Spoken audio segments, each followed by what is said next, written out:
दो चर वाले रेखिक समीकरण युग्म हल कर रहे थे। आपको उसके एक से ज्यादा हल मिल रहे थे, ठीक है। निम्नलिखित में से कौन सा विकल्प सही है? तो ये विकल्प देखने के पहले जरा देख लेते हैं यहाँ हो क्या रहा है।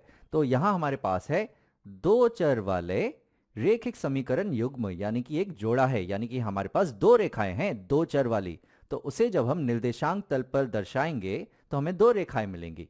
तो चलो मैं यहाँ पर निर्देशांक तल बना लेता हूं। तो ये हो जाएगा हमारा पहला चर x अक्ष, और ये हो जाएगा हमारा दूसरा चर y, तो ये हो जाएगा हमारा y अक्ष। अब हमारे पास है एक रेखिक समीकरण युग्म, यानी कि हमारे पास है दो रेखाएं।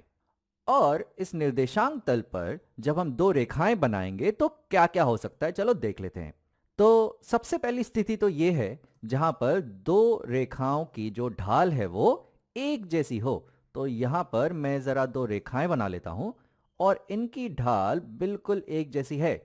ये दोनों समांतर रेखाएं हैं जिनकी ढाल एक जैसी है और x और y को अलग अलग जगह वो प्रतिच्छेद करते हैं। तो ये दो रेखाएं तो आपस में कभी भी प्रतिच्छेद नहीं करते, तो इनका तो कोई भी हल नहीं मिलता। पर हमें चाहिए एक से ज्यादा हल, तो ये वाली स्थिति तो नहीं हो सकती। तो ये मैं जरा यहां से हटा देता हूं। अगली स्थिति ये है जहां पर दोनों रेखाओं की जो ढाल हो वो अलग अलग हो, और ऐसी स्थिति में वो दोनों रेखाएं आपस में प्रतिच्छेद करेंगी। तो समझो कि ये हो गई वो स्थिति जहां पे दोनों की जो ढाल है वो अलग अलग है। तो वो आपस में यहां पर इस एक बिंदु पर प्रतिच्छेद कर रही हैं। इस बिंदु के जो x और y निर्देशांक होंगे वो दोनों ही समीकरणों को संतुष्ट करेंगे। तो ये बिंदु कहलाता है इस रेखिक समीकरण युग्म का हल। तो यहां पर हम देख सकते हैं कि हमारे पास एक हल मिल रहा है, पर हमें चाहिए एक से ज्यादा हल, तो ये वाली स्थिति तो नहीं होगी। तो अब तो हमारे पास एक ही स्थिति बची जहां पर जो दो रेखाएं हों वो आपस में एक के ऊपर एक हों, जैसे कि यहां पर।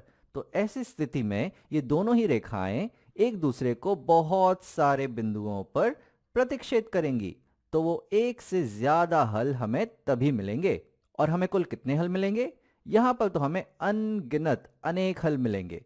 तो ऐसा कौन सा विकल्प है? तो ये विकल्प है हमारा ये वाला, जहां हमें अपरिमित रूप से अनेक हल मिलेंगे। तो ये है हमारा सही विकल्प।